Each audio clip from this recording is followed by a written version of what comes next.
Thank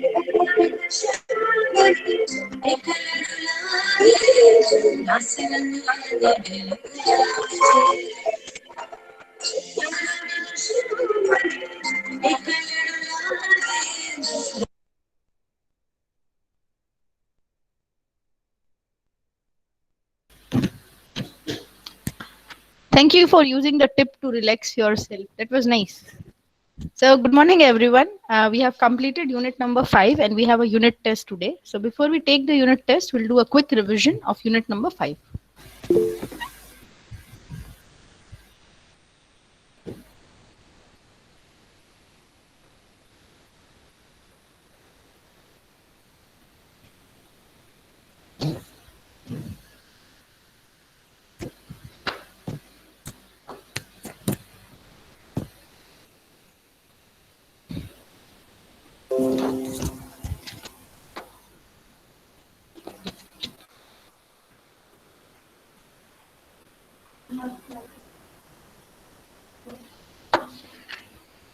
So, unit 5, the title is Etiquettes. So, we begin with the introduction to what is an etiquette.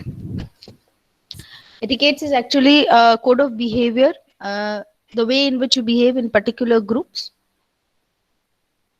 which makes our life more civilized. The way we behave in groups of people, maybe it's personal groups or maybe it's professional groups. It is about making people comfortable with the way in which you behave, the manners that you display when you meet others and interact with others. So we begin with telephone etiquettes. Telephone etiquettes, or we can also replace the word over here with mobile. But remember, when there are organizations still till date, though we think that telephones are outdated, people would have a telephone, right? So this etiquettes also apply to mobile phone usage as well. So in a telephonic conversation, it's not only the way how you speak and listen, but it also includes how you respond and how you hang up the phone. Now, telephone etiquette would be inclusive of before you initiate the call, during the call, and after the call. And then there are certain situations that come, like the call is disconnected due to whatever so reason, right?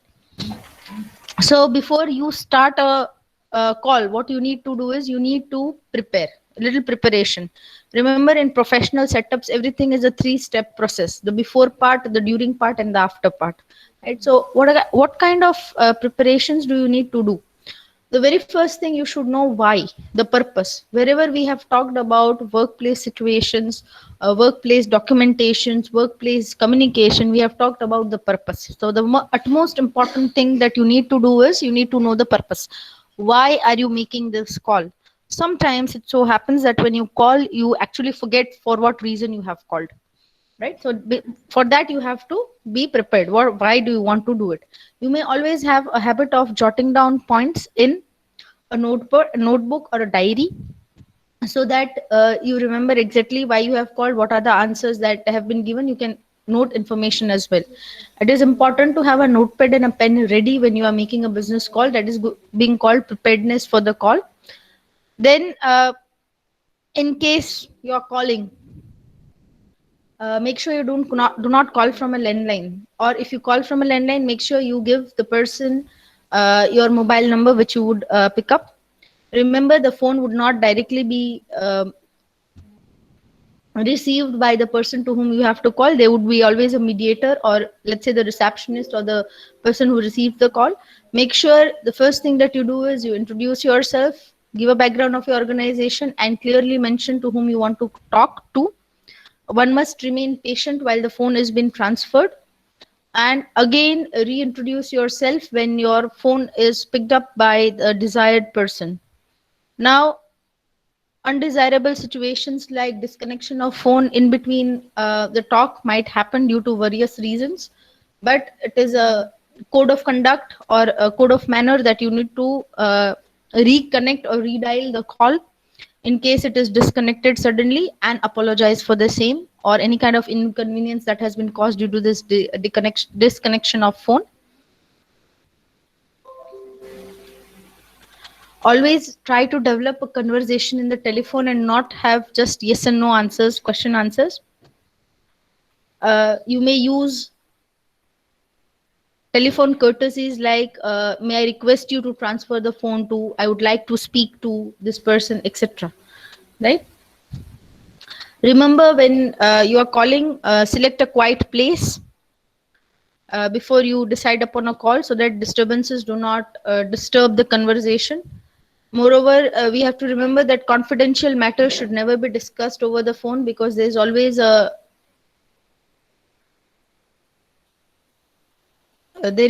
this fear of being overheard or tapped. In case it is inevitable to discuss this confidential matter, you should always ask the receiver that is it okay uh, to talk about this project on the telephone so that it may help you as well as the receiver avoid embarrassing situations. Next, we did for etiquette for foreign business trips. Uh, Remember, now we have become every workplace has become a global workplace. People are extending their branches over the world. So, what kind of things do we need to take care when we become a part of a foreign business trip? So, first thing, we should learn about that particular place, the behaviors and etiquettes that they are followed there, so that uh, it will help you avoid embarrassing situation or fox pass, as the technical term suggests. Business trips are more about business and less about holidays, so you should be behaving accordingly. Uh, it is good that now most of us and most of the countries where we go to speak English, it's become the lingua franca or the global language link. But yet again, it would be nice if you learn a few phrases of the country where you are visiting to. It helps uh, create a connection between you and the host. There are many applications that you can use for help that can help you translate the local language to English and vice versa. Remember, it's more business and less holidaying, so you should be very professional and should not be discussing any personal matters either of yourself or of the colleagues that you have. Remember to greet people and end with pleasantries. Also, try and understand how people are addressed. At few places, people would be addressed with their first name, certain with the last name, or certain with the family names. So please try and understand the addressing part. Next would be giving gifts or souvenirs is considered to be a part of a humanizing gesture that you have towards the host. And when you give and exchange gifts, it remains as a memory. And if you happen to visit the same place again, people would take that into account. Try to understand the temporal practices. Temporal practices means the time practices of different countries. Every country has its own time practice. Let's say we had taken an example of Japan, that if a meeting is set for 1 p.m., it means you should be all set by 12:45. And that's how they read time or they practice time. uh, Remember, you have visited a place for your business trip, and each place is unique in itself. Try to respect the uniqueness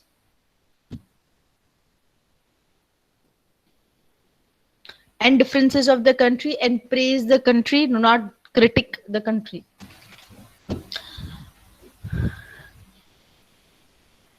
One more thing that you need to remember is handling social media. As I said, we have to keep it always at the back of our mind that it's a business trip and not a holiday. So certain countries would have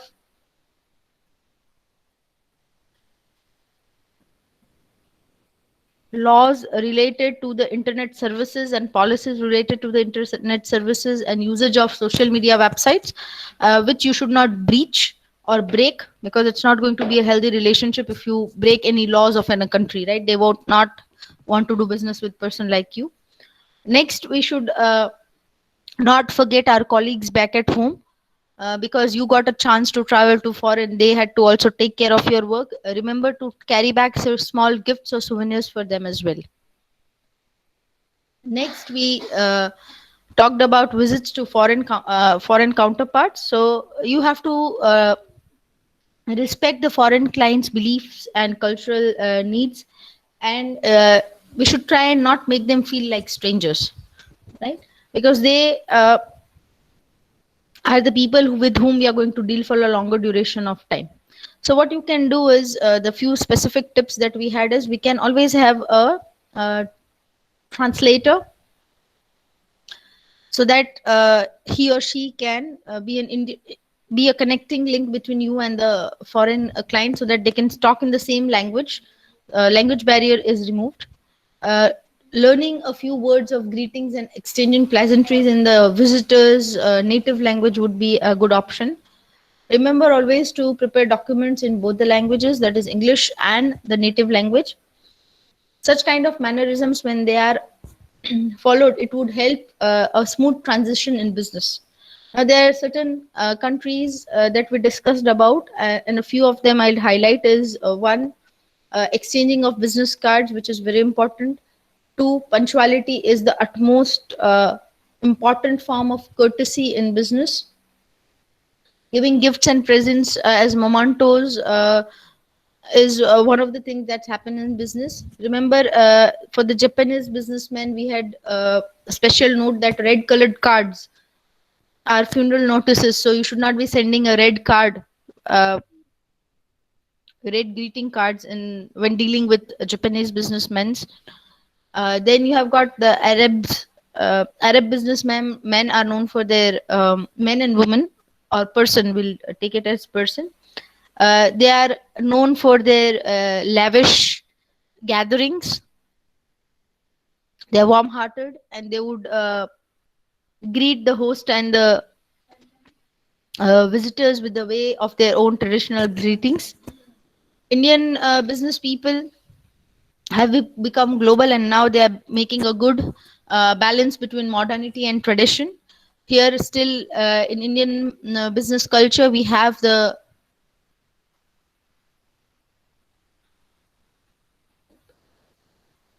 protocol of following the seniors. So, if a junior person needs to talk, he has to wait for the senior to signal him to talk. People are received with great warmth and utmost attention and respect. Next, we had etiquette for small talks. Small talks is a kind of an icebreaker that helps you develop longer conversations. They help you work your way into talking with people. Small talks is a very valuable thing, because you start small. It's like taking your first steps and then moving ahead to reach achieved to achieve desired goals. It is essential for enriching and creating business relationships. One can harvest big gains with small talks, and to expand one's circle of friends, one must try and engage talking with strangers. The strangers have the potential to become good friends, long-term clients, valued associates, and bridges. They help you bridge to new experiences. Remember, though, there is a saying that says that silence is golden, but now in this modern era, let's say not even modern, the postmodern era, silence is considered to be impolite. One must not wait for the host to introduce oneself. One must try and mingle on one's own. At times when it is hard to start a talk, be a good listener, so that you can understand what kind of talking can happen, and then you can join in or chip in. Next, respecting privacy. Privacy is something which means freedom from interference or intrusion. When we are working with some organization, there is some part of an information that needs to be submitted with the organization. There is a lot of the word privacy has been discussed a lot, and there are many different definitions of the same. But most of the time, it means the right to reserve information, the right to be reserving information with the individual, how much to inform and how much not to. Now, whenever employees join an organization, they are supposed to submit some form of information there. Now, the employer must respect the employees' uh, privacy by uh, maintaining the information with themselves. And even if the information is to be disclosed, they need to priorly ask, inform and take the consent of the employees, right? Next, learning to say no. Yes, people who say yes all the time can never become great. Learning to say no is something which gives you empowerment and a sense of you being in the driver's seat of your life. Most of the times we are habituated to say yes, so the same happens. Even if we want to say no, we won't be saying no and we'll be saying a yes only. We are social human beings, are social animals that depend on reciprocity. So you reciprocate, and sometimes under obligation you have to say yes. But remember, you cannot. You are also not only a social animal, but you are also a human being. So you will be overburdening yourself when every time you say a yes. So remember that when you say no, it does not mean that you are not a good person. It means that you are a person who is quite sorted out what to keep in which priority. So one should learn to say no. You should know your own value and do not only depend on the opinions of others for yourself.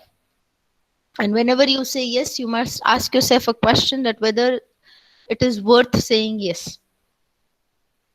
Right? A few tips for saying no would be do not apologize and give all sort of different reasons, or don't say I'll think about it, because it will elongate the process. Say no, but also very courteously say thank you for asking me, but I'm really not interested this time, or I do not have time. Something like that would be really helpful. The last topic was time management, managing time properly. So giving proper time to proper things at the proper moment. Time management would allow a person to work efficiently and reach his or her goals. The different ways of managing time are setting goals and objectives, effective planning, setting deadlines, delegation of responsibilities, prioritizing activities as per the importance, and spending the right time on the right activity. For managing time effectively, one needs to be organized, one needs to not misuse time, and one needs to be focused. These are the three things you need to do when you manage time. So with this, we complete the quick revision of unit number 5. We'll now move on to our unit test. So just give me a moment. I'll be sharing the link of the test in the chat box.